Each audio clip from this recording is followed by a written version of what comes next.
इनकलाब के नारों से।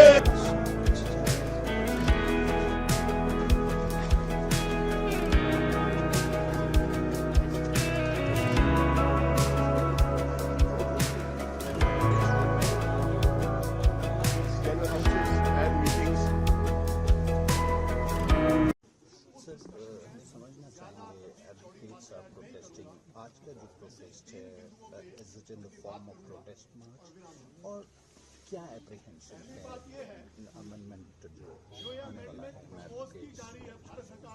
टेक्निकली स्पीकिंग अगर इस स्टेज और वक्त को देखा जाए तो हमें ये बोला जा सकता है कि अभी तो हमने बिल इंट्रोड्यूस किया है।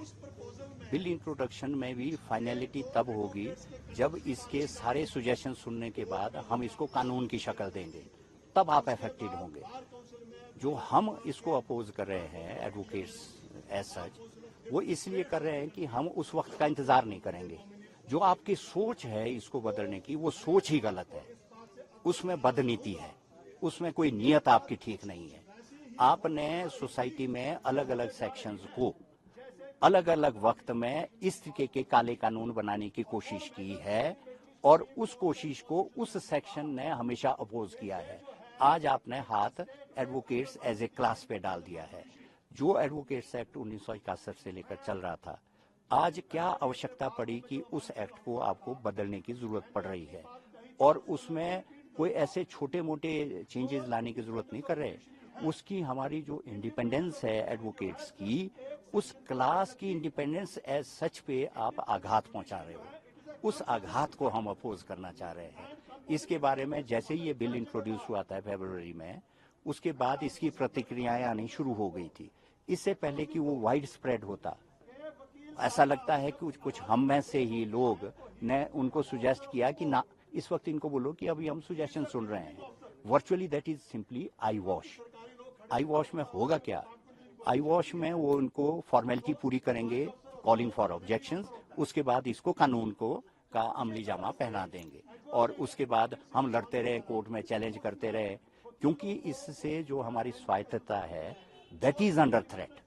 अगर हम ही इंडिपेंडेंट नहीं रह पाएंगे, सोसाइटी के हितों की हम कैसे रक्षा कर पाएंगे जब हम अपनी रक्षा नहीं कर पा रहे? ये है ये जो प्रोटेस्ट हमारा चल रहा है। हिमाचल प्रदेश में अक्रॉस जो बार एसोसिएशन हैं, क्या they all are protesting it? और आज का जो यहाँ हाई कोर्ट का प्रोटेस्ट है, is it a warning ahead? Was it in a format of protest march till governor? ऐसा है, इसमें हिमाचल के अलग अलग बार एसोसिएशन इकट्ठी होके उन्होंने एक एक्शन कमेटी बनाई है। उस एक्शन कमेटी वो अपने आप भी अपोज करने के, प्रोटेस्ट करने के तरीके अपना रही है। Other than this, to showing solidarity with that action committee, high court bar association ने इंडिपेंडेंटली उनको सपोर्ट किया, इंडिपेंडेंटली, प्लस अपना ये जिम्मेवारी समझी कि हम भी उसी तरीके से इस प्रोटेस्ट को एप्रोप्रिएट अथॉरिटीज तक ले जाएं, सो दैट कि सोसाइटी को अवेयरनेस हो कि ये अपोजिशन है किसके बारे में। इसकी बहुत जरूरत थी, इस वजह से ये प्रोटेस्ट हमारा आज अमली जामा हमने पहनाया है और ये हाई कोर्ट बार एसोसिएशन आपके सामने है। जो हिमाचल प्रदेश में एडवोकेट्स की एक इलेक्टेड बॉडी है which we call bar council of Himachal Pradesh, press conference किया था। What is the confusion among advocates? they were saying we are with the advocates, but at the same time they says कि ये proposals हैं, nothing will go on, action in days to come.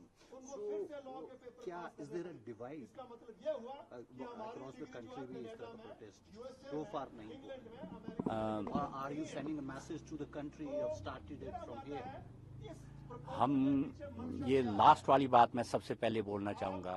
It is a message कि it has started from Himachal, it should spread over through out country. It is a message from Himachal, it is a message from Shimla, it is a message from high court bar association Shimla. Next, bar council के कुछ press statements आ रही है जिसमें वो all together ये भी नहीं बोल रहे हैं कि we are against the interest of advocates. At the same time वो चीज बता रहे हैं कि ये तो अभी एक्ट थोड़ी बना है, ये तो अभी बिल है, ये तो अभी प्रिलिमिनरी स्टेज में है। उनका ये कहना है कि wait for the final decision. Then what you would be doing? What you can do? मैं आपका इनका proportion बता देता हूँ. I had been member of Bar Council twice. We are elected representatives there. पर वो वहाँ पर हमारे है 22 at present 22 members जो elected है from Himachal. But at the same time ये जो बार एसोसिएशन हैं जैसे हाई कोर्ट बार एसोसिएशन है, मोर देन 3000 हमारी यहाँ पर मेंबरशिप है. डिस्ट्रिक्ट बार है यहाँ शिमला में, मैं अकेले उनकी बता रहा हूँ. मोर देन 5000 यहाँ पर हमारे पे बार मेंबर्स हैं. और पूरे हिमाचल में thousands of advocates would be there and we have elected them. No dispute about that. पर भाषा वो बोलो जो एडवोकेट्स के हित की हो. वो भाषा मत बोलो जो आपको लगता है कि इस बोलने से आपको कोई कन्वीनियंट बेनिफिट हो सकता है. आज इतना की इशारा काफी है. वो चाहे हमारी स्टेट की बार काउंसिल है, चाहे बार काउंसिल ऑफ इंडिया है. उनको बनाया अगर बार एसोसिएशन और मेंबर्स ने है, उनको हटा भी वही सकते हैं. इसमें कोई दो राय नहीं है. Elections are due. इलेक्शंस नहीं हो रहे, किसको कोई प्रलोभन दिया जा रहा है, किसी को कोई प्रलोभन दिया जा रहा है, कोई मेंबर्स बन जाते हैं कहीं के. We will not go into those controversies at this stage. But when it affects us as a class, एक प्रबुद्ध जो सोसाइटी का सेक्शन है, तो इस वक्त हमें जागने की जरूरत है. और अगर हम बाकी एसोसिएशन को जगा रहे हैं थ्रू आउट कंट्री, तो आप रास्ते में मत आओ. अगर आओगे तो आप भी जल जाओगे.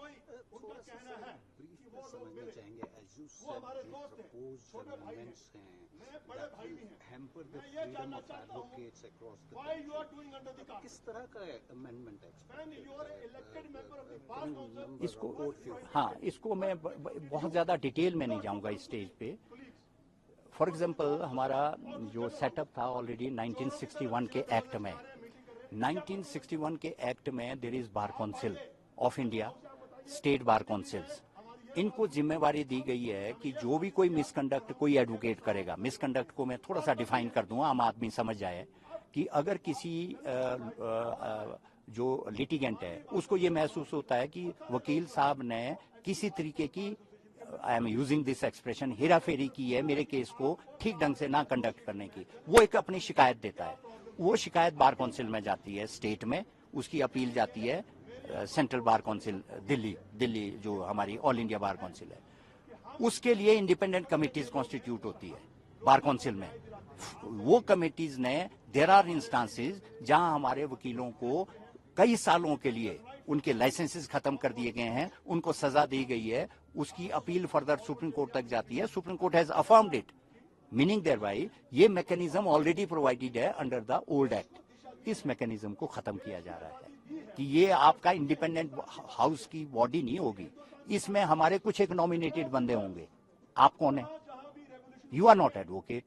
गवर्नमेंट के इस बार काउंसिल के अगर इलेक्टेड 15 लोग होंगे, इसमें हमारे 3 लोग 4 लोग और हमारे भी होंगे. Why not apprehension? This is proposed.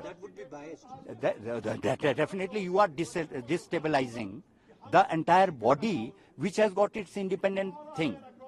मैं I am not citing an example. For example court में हीटेड आर्गुमेंट्स होते हैं, 2 साइड हैं. ऑनरेबल कोर्ट सामने उस बात को सुन रहा है. एक स्टेज में अपने क्लाइंट के इंटरेस्ट को प्रोटेक्ट करने के लिए आर्गुमेंट में आपकी पिच आर्गुमेंट की बढ़ जाती है, आवाज ऊंची हो जाती है. आप कोई ऐसा तरीके से बात कर रहे हो जो ऑनरेबल जज को भी गलत लगता हो. ऑनरेबल जज वहां मुझे सजा नहीं दे सकता. वो वहां से कंप्लेन करता है बार काउंसिल को कि see his conduct is bad, take action against him. इसका मतलब हमारे सिस्टम में already that system is there. अगर आप उन्हीं जज साहब को ये मौका दे दो कि जहां आपको गलत लगे आप उसी वक्त उनको सजा दे सकते हो, तो ये हमारी वो स्वायत्तता पे असर है कि नहीं, ये आम आदमी को समझने की जरूरत है. आम आदमी ये मत सोचे कि आज वकील इसलिए लड़ रहा है क्योंकि उनको पिंच कर रहा है. कल किसान इसलिए लड़ रहा था क्योंकि किसान को पिंच कर रहा था. जीएसटी में जो जितने ट्रेडर्स थे इसलिए लड़ रहे थे क्योंकि उनको पिंच कर रहा है. पर सोसाइटी ये नहीं देख रहे, हर एक जो भी इस तरीके का अटेम्प्ट है, it affects the society as a whole. और उसके उन्होंने एक एक करके टेस्ट करके उस सेक्शन को पकड़ना शुरू कर दिया है जो मैटर करते हैं सोसाइटी में. और एडवोकेट्स एक वो सेक्शन है जो औरों की लड़ाई लड़ता है. आज अपनी लड़ाई ना लड़े, मुझे बाकी बार एसोसिएशन को कन्वे करना चाहता हूं आपके माध्यम से कि जागो, अपनी आत्मा को जगाओ, don't oppose for the sake of opposition, see what is intended to be done. आपका नाम जानना I am Piyush Verma, President of the HP High Court Bar Association. Verma ji, we want to understand advocates are protesting, खासकर bar association Himachal Pradesh में protest कर रहे हैं, जो apprehension है, जो अमेंडमेंट होना है एडवोकेट्स एक्ट में, क्या एप्रीहेंशन हैं? और दूसरा हम एक चीज़ भी समझना चाहेंगे, bar council which is elected body of advocates across state, उसके उन्होंने एक प्रेस कॉन्फ्रेंस किया बट वो कुछ और कह रहे हैं, क्या कोई कन्फ्रंट्रेशन है between bar association and the elected body of the state? नहीं, इस तरह की कॉन्फ्रंटेशन जैसी तो कोई बात नहीं है, परंतु कुछ हालात ऐसे रहे जिस वजह से प्रदेश भर में एक अविश्वास का माहौल पैदा हुआ।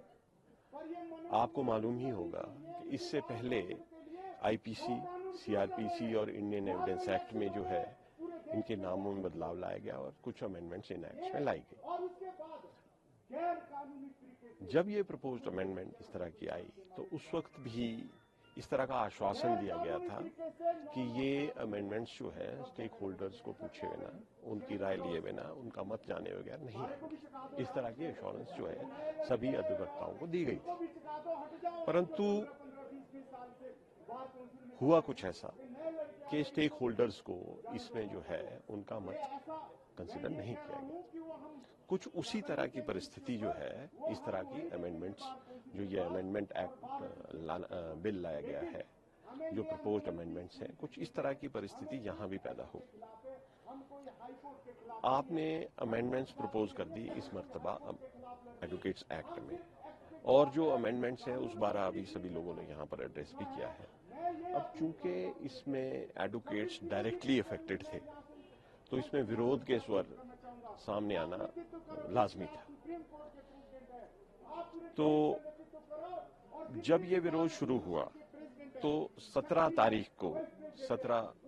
फरवरी को एक चिट्ठी आई